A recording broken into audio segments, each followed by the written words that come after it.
Hey, friends. Welcome to the Raising Boys and Girls podcast. I'm Sissy Goff. And I'm David Thomas, and we're so glad you joined us for this conversation. Let's dive in. Kelly Corrigan has been called the voice of her generation by the Oprah magazine, and the poet laureate of The Ordinary by HuffPost. She's the author of the New York Times bestsellers Tell Me More, The Middle Place, Lift, and Glitter and Glue. Between books, she hosts a podcast, Kelly Corrigan Wonders, featuring intimate conversations with high IQ, EQ types about well-being, purpose, and impact. Mary Ann the Maker, a collaboration with Kelly's daughter, Claire, is her second book for children. Kelly managed to write Hello World all by herself. Claire Corrigan Lichty is a graduate of the University of Virginia with a double major in computer science and drama. She writes code, stories, and jokes for stand-up, which she has performed in small clubs in Bozeman, Montana, and downtown Manhattan. She's been a glue gun kid since she developed fine motor skills and hopes to be a maker indefinitely. We cannot wait for you to listen in on this conversation with our two brilliant friends, Kelly and Claire. Kelly, it is so much fun to have you back on the podcast. And Claire, it is a joy to get to meet you. And we were thinking about introducing the two of you to our audience and thinking it'd be a lot of fun to have you introduce each other. So we're going to ask the two of you if you would introduce the other person, kind of think on some words you'd use to describe them to someone who doesn't know them. You can throw in some fun facts if you'd like as well. And you all get to decide who's going to go first. I am happy to go first. So Claire is a great creative thought partner. She is always up to something. She is a writer in a way that some people who say that writers aren't, which is to say that she writes a lot. She produces a lot of work. So she's written a screenplay that I love. Wow. She's written some one-act plays that I love. She has a book of essays that she's been working on that I love, that I think could be like this huge, huge statement to make. She writes stand-up. She writes code, which I don't know anything about that, but I think it's kind of cool that she has a right brain and a left brain. Right. That's what I was going to say. The extreme. Yeah. And I really admire her, and I always have. I admire her, but I'm also kind of intrigued by her. Like, I really love her mind, and I love the kinds of things she produces and the kinds of things she thinks about. And I love hearing her think out loud, just on as daily life unfolds, but also in all her different creative projects. Like, that's sort of my favorite way to interact with her, is just to hear her think it through out loud. And that's Claire. She's also a senior at University of Virginia. She's going to graduate in a month. She's moving to Los Angeles. She's going to get into film and television production and writing. Wow. So it's going to be so fun to see what happens next in the life of Claire Corrigan Lichty. Well, the thing you need to know about my mom is that she's George Corrigan's daughter. That's her go-to line from her book, which was her introduction growing up. My mom, on a resume level, very accomplished author, great podcaster, had a TV show on PBS. But on a mom level, I think my mom is an incredibly brave person. I recently just read her book, Glitter and Glue, for the first time, which was about her at kind of a similar age to where I am. And she's not afraid to jump in 2 feet first to all sorts of things, whether it's being a nanny in Australia or being a writer or being a mom. I think that she really has this all-in attitude that I think is super admirable. And she has a really strong belief in people. So whether it's me or my friends, or her friends or young people, she is so willing to be on their team and be yeah, let's do it. Let's call me up right now. I have friends, my friend Lucy wanted to do this fashion show.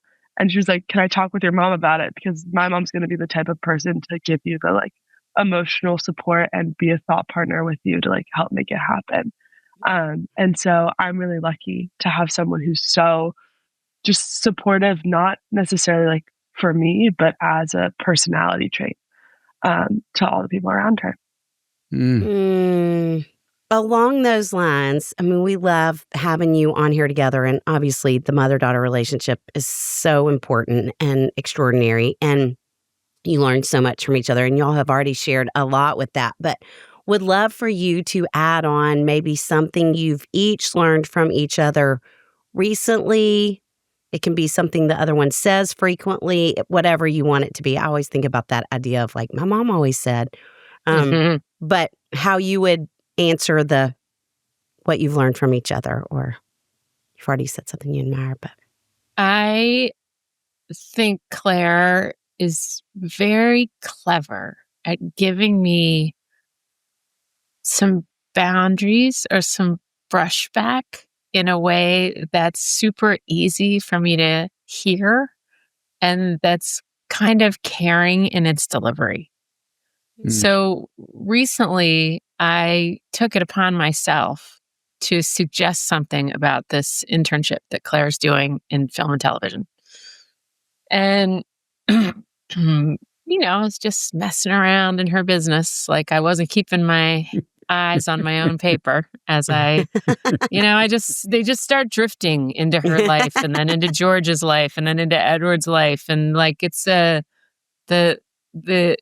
intersection between love and intervention for me is very porous. Like one becomes the other. And Claire said the name of the company she's interning for is called Linden Entertainment. And she said, I think I would like the Linden thing to be a party for one. Which is Claire, this great expression of my mom's, which is like, what are you doing tonight, Jamie? And she'd be like, I'm having a party for one. And it was such a perfect way to gently say, thanks, but no thanks. Like, I don't really want you thinking about like a neat way that I could make a great impression at work. Like, I'm just going to do this myself. And I was just exposed to the work and thinking of this woman, Lenore Skenazy. Do you know her? I know of her work. Yeah. So she's totally terrific. And she talks about free range kids. And she said the words you want to hear from your kid, if you're doing it right, are, I did it myself. And then she made this kind of funny point that made the whole audience laugh. This is a TED, which I just came back from. She made the whole audience laugh because she said, and I'm not just talking about your 3-year-old. I'm talking about your 18-year-old who's applying to college. And I'm talking about your 21-year-old who's trying to get a new job in Los Angeles. And then I'm talking about somebody finding their own apartment and working out their own relationship. And it was like, oh, we just laughed and laughed. There was so much, everyone was seeing themselves in this funny finger wagging moment. It was very generous of her. So I think that a thing that I've learned from Claire is like, keep it funny.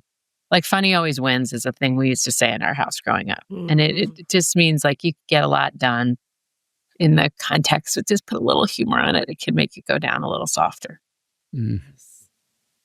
I think something I've learned from my mom, I mean, it's tricky for me because I've learned everything from my mom. You know what I mean? Like she's been the masthead, and my dad.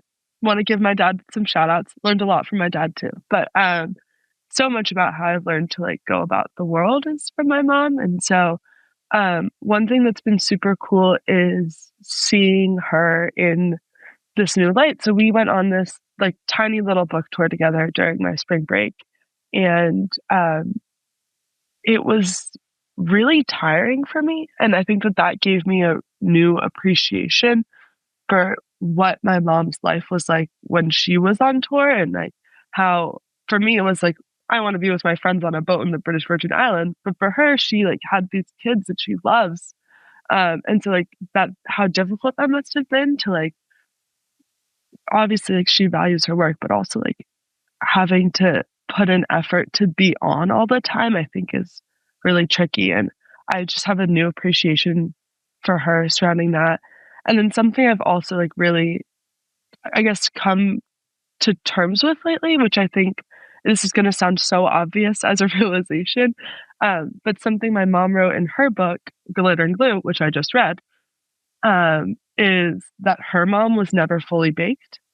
Like she was still growing and learning up all the way through the end, and still has, like, of course our moms have feelings, but still has feelings. And I think that that's something that I've really taken in this year, of being like, it's my mom is not fully baked. Like, the way I need to be nice to her, the way you treat your parents really matters, because they're people too. And yeah, so I guess those are two things that I've picked up in the last year. Thank you both. That's such a shocking moment, I think, when you realize that your parents are just like people, and they're like still trying to put it together, and they're still trying to figure it out, and they still don't really know what the right next move is. Like, it's a lovely way to go about your business, thinking that the people in charge really know what they're doing. With a government, with your corporation that you work for, with the family that you live in. Like, it's a wonderful, relaxing idea to feel confident deferring. And then it's a very grown-up idea when you think you can't just mindlessly defer. You have to keep your thinking cap on. You have to decide, when is it safe to defer, and when must I raise my hand or get involved or protest or try to rewrite a company policy or try to reorganize a family dynamic or whatever, like that you're a part of the solution to, that you can't just say the grownups have got it under control. Yes. But I do think there's this really cool natural thing that's happening for inside me right now, which is like this is so sad, but when my mom died, I was, I almost like fell off the bed. I was alone with her, and it happened, and it was a very active moment between the two of us, and I was talking a lot, and I was holding her, and then it happened, and then Georgia came in. She was the next person in the room, and I just gave all of my pain and fear to her. And I, after a couple of minutes, I just kept saying, I'm sorry, this is probably a lot, and she was like, it's okay. And then Claire later said the most poignant thing to me, and I really had already thought it myself, which was, I'll take care of you when you're dying. And it had already occurred to me. And so, like, per that idea of deferring and how deeply we want that sensation that someone else will take care of things, it's starting to change inside me, where I'm starting to have so much confidence in my children that I feel like, oh, they're going to be there. Like, I'm still not alone. So, your parents die and you think, I cannot believe I'm the standing adult. But I'm not the only standing adult. I have these two kids, and they're very capable. And they're more capable by the day. And they have really high EQ, and they're capable in all the worldly ways. Like, they know how to get a job and pay their bills and live their lives. And that, it's like a new person that I can defer to that I didn't see coming. Wow. You two, we could end the conversation right here. There's been so much actually not being able to respond because y'all are making me tear. Richness. It's exquisite. Thank you both. And now we're going to take a little break to hear from one of our sponsors who makes this podcast possible. David, we just got back from speaking in Colorado. It was gorgeous. Connie and Kathleen went with us. It was so good being in the outdoors. I feel healthier when I'm in Colorado, except for the cake I ate every night while we were there. Well, don't be discouraged, because health is a marathon, not a sprint. And you know who can help. Function is an all-in-one health platform that starts with over 100 advanced lab tests covering your entire body: heart, hormones, liver, kidneys, thyroid, autoimmunity, cancer signals, toxins, nutrients, and more. Well, sign me up. I'm excited about the Mastering Stress and Optimizing Hormones tests. I need help with food and emotions. I have a lot of both and appetite control. Your first set of tests helps establish a baseline of your health, giving you a starting point to compare future tests against. This makes it easy to spot changes, even subtle ones, and address them proactively. It's for all ages and genders. Health is universal. Function Health is for anyone who wants to understand their body better and make informed decisions for a longer, healthier life. Function currently has a wait list, but they are offering our audience the chance to skip it. Head to our landing page, functionhealth.com/RBG, to sign up with your credit applied or use code RBG100. This is an exclusive offer we are sharing with our audience, limited to the first 1,000 listeners who use our code. Again, that's a $100 credit for new members signing up. Summer is officially here. Kids are happy. Parents might be a little panicked. I have seen a few of those. I've had a dozen conversations lately about screen time battles. Me too, but one of our sponsors is one of my favorite solutions, KiwiCo. We love KiwiCo. Whether you're staying home or heading out on summer explorations, KiwiCo is inviting kids and kids at heart to enjoy the Summer Adventure Series. KiwiCo encourages kids to get outside and explore and keeps them off their screens. Awesome projects from the Summer Adventure Series, like the archery set, where kids build their own bow, help to turn the outdoors into a playground of learning and fun. Henry and I just built the remote-controlled snake robot. I told him that is the only snake I want to see at the lake all summer. As a parent, it can be hard to find ways to keep your kids busy and challenged. KiwiCo does the legwork for you, so your kids can spend quality time tackling projects and learning. Convenient. You can either receive all your summer adventure crates at once or weekly for 6 weeks. Build the best summer ever with KiwiCo. Get $15 off on your summer adventure series at kiwico.com/RBG. That's $15 off your summer adventure at kiwico.com/RBG. And now back to our show. Claire, we'd love to ask you, thinking about your growing up, and I love that you gave a shout out to your dad a few minutes ago as well. We're going to include him in this question. What's something your parents did with you growing up that has stayed with you? Well, with my dad, the first thing that comes to mind is cooking. I was like often the sous chef. So it was a lot of like grating lemons. I think of as being like the go-to job to give a kid, and cheese. But I spent a lot of time cooking with my dad. We would, like whenever he made steak, I was like in charge of the béarnaise sauce. So that was like, you have to make sure the eggs don't scramble. Like it felt like it was like such a high stakes adventure of like, we're making béarnaise. So I think, and like we would like put on music, and like he had an ice cream maker. So I like made ice cream with him. So that was definitely something that I think of as being like something me and my dad would do together. And then with my mom, we did a lot of, and this comes through in the book, I think, we did a lot of crafting together. So I remember like, for some reason, when I think of like planning a birthday party, where it's like, I'm a little kid and we need to make banners and we need to put together like goodie bags, which let's end that as a practice. But are we sure that's necessary? Do we think that just goes right in the trash? Yeah. Like I just think like with like the like island of trash in the ocean, maybe like we don't need.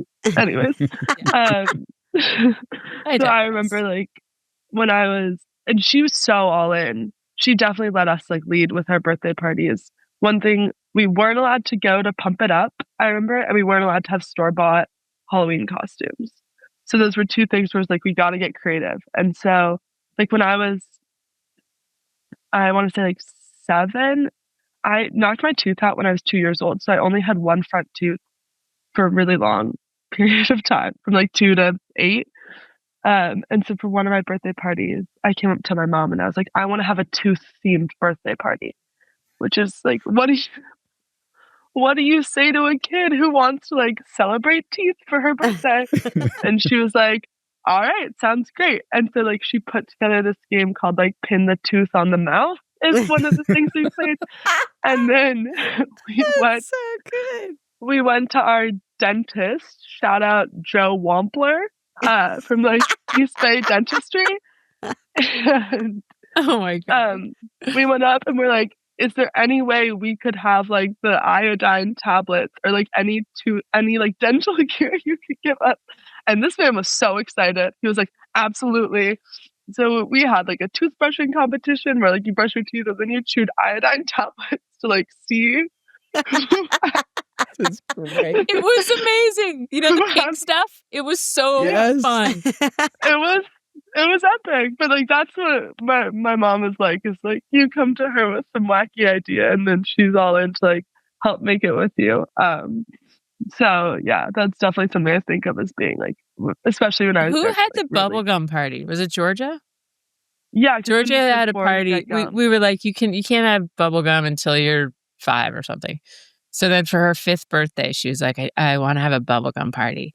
And I mean, we just went all the way. Like, how many gumballs can you fit in your mouth at once? And like, how many can you chew and get a bubble going? And I mean, it was so fun and disgusting. So Claire's tooth party was like really clean living compared to the bubblegum extravaganza. Oh man, y'all.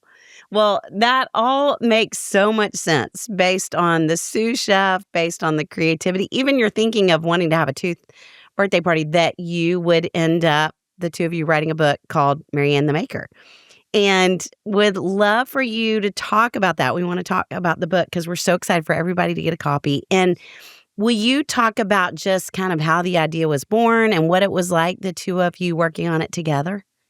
Sure. So I had written this other children's book called Hello World, which is about asking questions and all the people you will know and how the people you will know, not the places you will go, is really the name of the game. Mm. And then I had that was a part of a 2-book children's deal.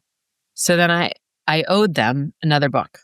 And I tried to write this thing called Yet and Someday about these superheroes, or if you add the word yet or someday to a sentence, it totally changes everything. Like, I can't ride the Ferris wheel yet, or I can't have a sleepover yet.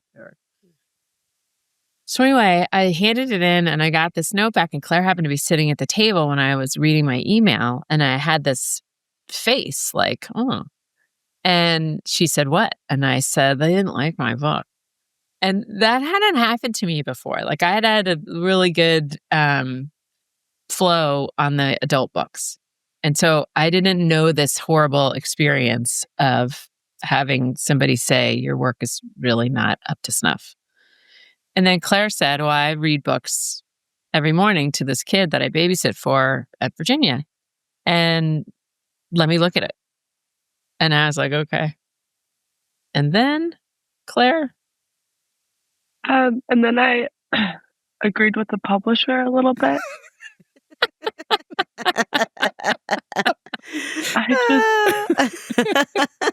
It was a really smart idea, but it was very like intellectual. And in my experience reading books to kids, the ones that are fun to read are the ones where you have like a character who does something, and then you're engaged in the plot, and there's a conflict and it's resolved.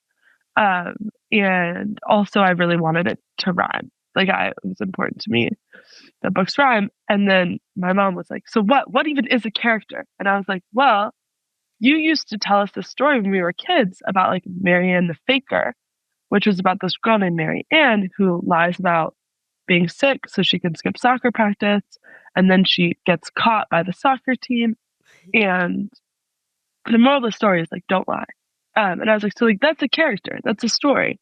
And then my mom, I think, out of a little bit of resentment, shall we say?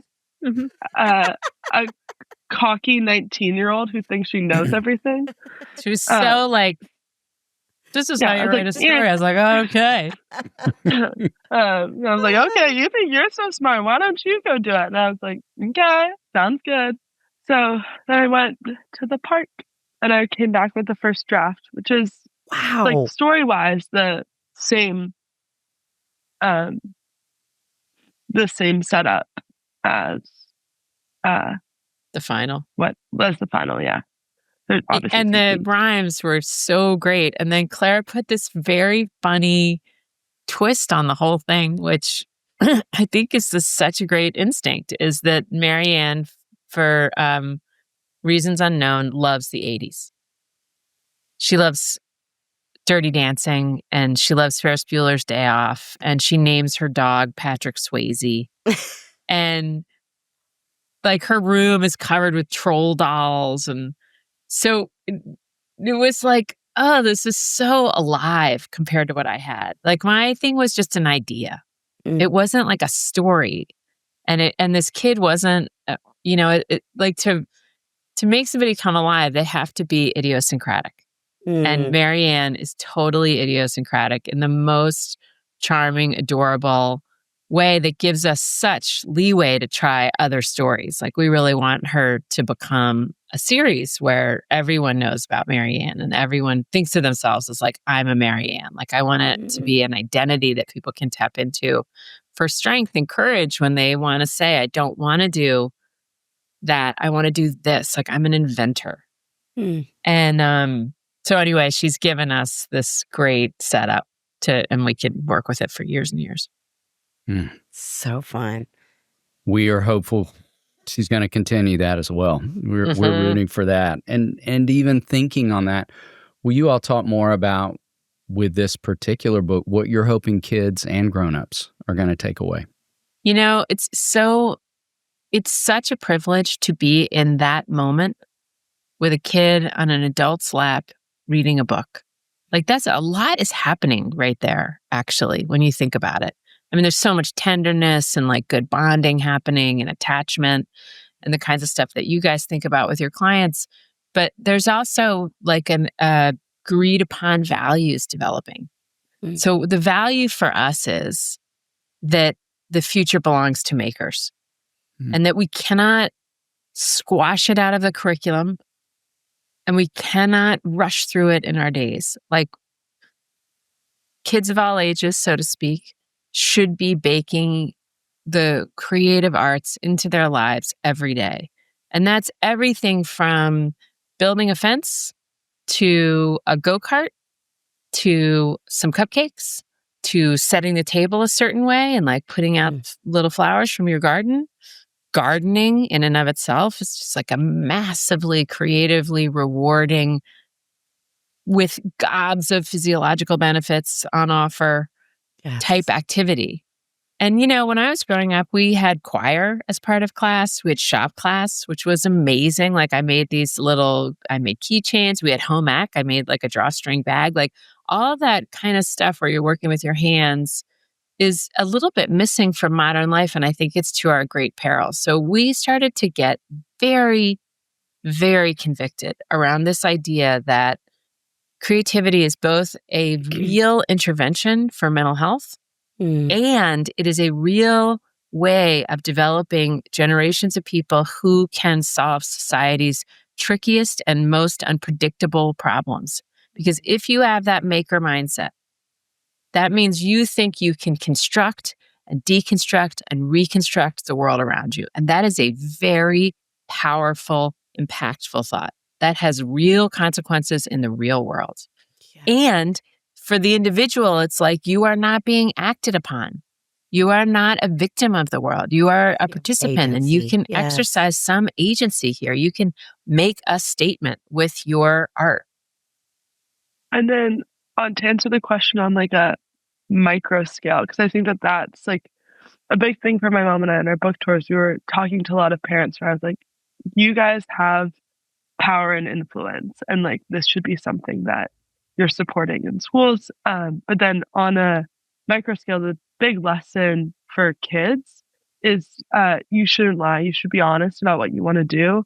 And I remember my mom saying to me all the time as a kid, like, stop lying to me. Just say you don't want to. Because like that was the truth. It's like, I don't want to do this.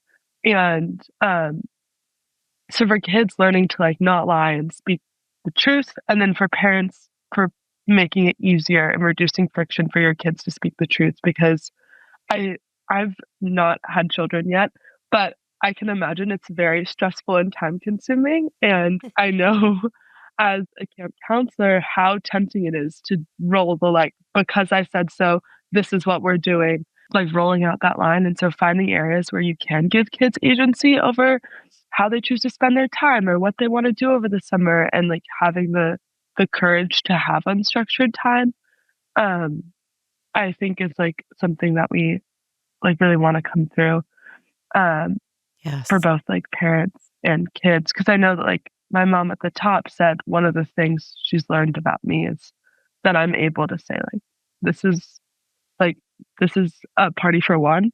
And so I think that that's something where like we as a family have really worked on for a really long time, to like understand that me and my sister are allowed to just like no is a complete sentence, even though we are like younger. Yeah, at the end, the dad becomes her apprentice. The dad that she lied to, the dad that she was hiding her inventions from, sees her for the kid she is, and then joins her, and he follows her instruction. And Claire was so good on tour talking about how rare it is that the kid ever gets to be the teacher. It's just like you're always the listener and you're always the student, and someone's always telling you something, giving you advice that you didn't ask for. And then if you can create these opportunities where they get to be in charge. And then the thing I liked to add to that is I think it's a pretty unmistakable communication what you make room for in your house, especially if you keep a tidy house. If you let some little table in the corner of your kitchen stay covered with glue sticks and scissors and little scraps of paper that look so ripe for the trash can, but are really like the important ingredients of the next creation, and you let that sit there day after day, it's telling them like this matters. You having space to do these kinds of things, like I think it's amazing. I can't wait to see what you make next. I wouldn't want to clean it up. I wouldn't want you to stop. I would say like the same as like the power of what you put on the fridge. Like what it's great. Like I've never had a report card posted anywhere, but I have had multiple artworks from a young like 6-year-old Claire have made their way. They're in the bathroom, so they don't mess up the feng shui of the entire house, but they're up there. They are framed in the bathroom. They are framed. We love them. It's so good. And now a quick break to hear from one of our incredible sponsors who make the podcast available. David, our Music City series has got me singing in the shower. All these great songs by all these great artists. Me too. And we just saw James Taylor in concert at Red Rocks. And I've been singing How Sweet It Is in the shower, but Connie reports my singing is not all that sweet. Well, keep trying, and you can feel great about lingering in the shower, thanks to one of our sponsors, Jolie. Jolie is a beauty wellness company that purifies the water we shower in for better skin, health, and overall well-being. Jolie's filtered shower head is best in class for removing chlorine and heavy metals. It's the only lab-tested and clinically trialed filtering shower head on the market. Clinically proven to reduce hair shedding in 81% of people. Lab tested to reduce hair frizziness by 40%. Lab tested to maintain color retention. Lab tested to protect the hair surface layer. Jolie still gives strong water pressure, which is very important to me, and fits all showers as the plumbing pipe size is universal. Jolie will give you your best skin and hair guaranteed. Head to jolieskinco.com/RBG to try it out for yourself with free shipping. And if you don't like it, you can return your Jolie for a full refund within 60 days, no questions asked. And now back to the show. Well, I watched in getting ready for this conversation, I don't even know what it was, a presentation you all did on the research for this book, which was fascinating. You talked about so many different things that you've mentioned a lot of that I love, the maker mindset, the research on creativity and what it does for all of us in terms of our mental health. One of the other things you talked about was the power of wow. And will y'all talk more about that too and what that does for kids, what it does for us? Yeah, so this is something that Ivy and Susan talk about a lot in their book as well, which is this idea that beholding as a monotask is delivers a lot of those same benefits and releases a lot of the same chemicals as making. And so the key here is that it's about intention. So not having your phone, being in nature, and really igniting all of your sensory pathways. So like sight, smell, feeling, listening. Yeah. And so all of those can help lower your cortisol levels and also like I believe the phrase we use is give you a bolus from your internal pharmacy. Um so yeah, serotonin, dopamine, all go up. And I mean, so when we were driving around on this tour, we did 7 nights in California from the bottom to the top. Wow. And so we had lots of time in the car, and we would say it like a song would come on, and we would be relishing the song and noticing all of the ways that it was awesome. Like, oh, I love that violin. Like that touch of violin right there totally changes it.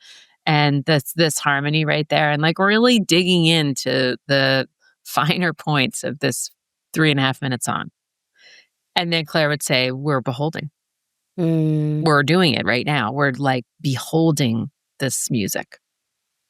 And that has all the same benefits, which is amazing and makes total intuitive sense to me. Like I love hearing people talk about someone they love. And I think that that is an act of beholding. It's like that rehearsal dinner toast type thing. Like I could just go to like one 80th birthday party after another and just listen to people talk about someone they love. And it's the beholding that we're missing. And you can get so good at it. Like noticing.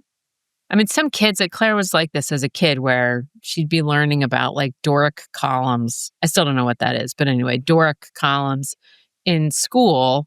And then everywhere we went for the next year and a half, she'd be like, that's a Doric column. That's a Doric column.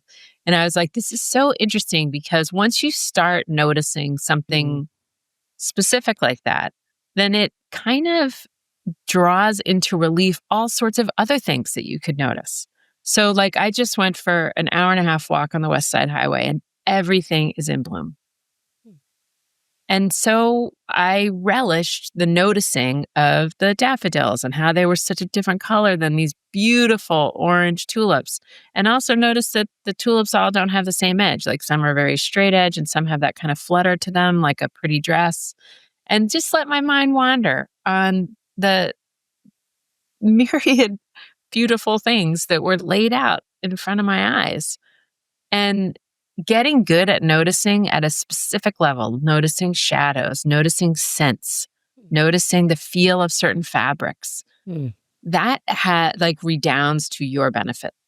And then I think, of course, that parents who are good at saying wow end up with kids who are good at saying wow, at feeling wow. And feeling wow is a corrective emotion. It will wash over a lot of negative, hard emotions like anxiety.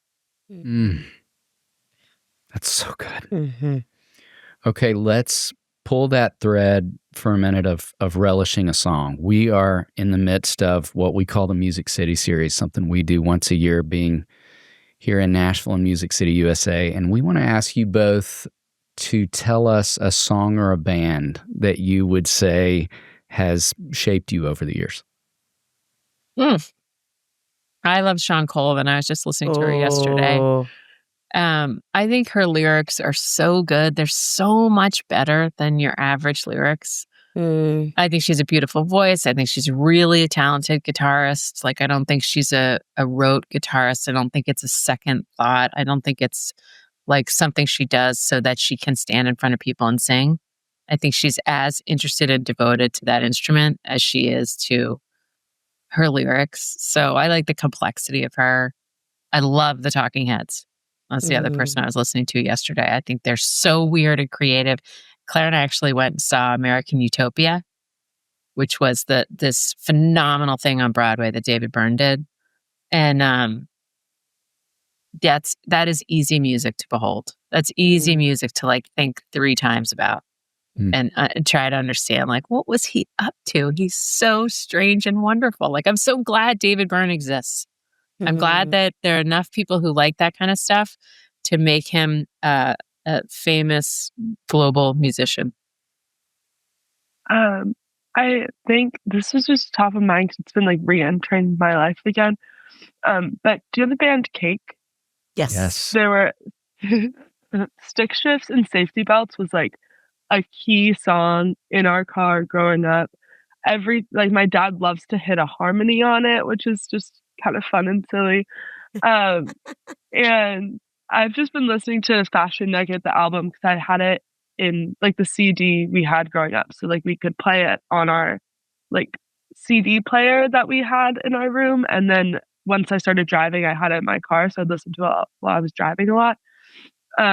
And then I work at a restaurant and I'll just put the album on when I'm like the only one there because we're kind of a failing business. And I just think like, no wonder my parents raised like 2 sarcastic daughters if what we were listening to growing up was like John McCrae. That's the right name, right? You got it. Yeah. And like Cake. So that was huge. And then brilliant. I mean, that music is brilliant. And we have beheld it together many times. Like we have poured over a song and like different lyrics. Her fingernails shine like justice. Yeah. She's changing her name from Kitty to Karen. Yeah. I mean, there's so many great lines. When you listen to music that's like, or anything witty, like I listen to like Flight of the Conchords with my dad sometimes also, and every time there's a funny lyric, he'll just repeat it. Like he'll just kind of like laugh and then repeat it. So like it'll play in the song and like her fingernails shine like justice. Like and so he's a good beholder. He's a great beholder. He's a real enthusiast. And he's super mellow about it. Like he's not very in your face with it, but you can tell that he's really getting into it. And then when I started playing guitar, I'd be like, "Are you hearing the 1-4-5, Claire?" Just enjoying this song. And then Taylor Swift, obviously. Duh. Forever. Forever. Claire, I can't believe you can play guitar too. Oh, I can't, really. I've been told I have the musical talent to lead a campfire song and nothing more. Yes. Yes. I can relate to that. I have similar. Yeah. Yes. Oh my God. We would just be in the pandemic and from the living room, we would hear this great song by Camp. What was the name of that song, Claire? By and By. Oh, so good. And it was little Claire Bear in there, or doing a little Liz Phair. She plays a Liz Phair song that I really love. Perfect World. Yeah. I love Liz Phair too. I put Liz Phair and Cake lyrically in a similar bucket. Agreed. Super clever, super like almost sarcastic at times, and smart. Smart. Yeah. Well, we hate to even wind up this conversation, but we know you both have places to go and things to do. And Claire, your mom's been on, we typically like to end every conversation with something fun and food related. We kind of move from substantive to silly in our conversation. And normally we talk about Mexican food, but with the two of you on here together, we would love to know, is there something that your mom made for you growing up, a meal that you loved, and or maybe it was your dad, and maybe we could get a recipe even for our show notes.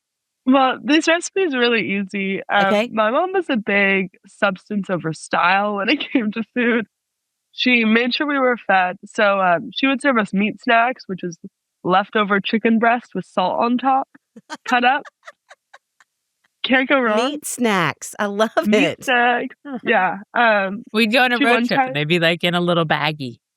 Yeah. So gross. But it got the job done. Yes. You know?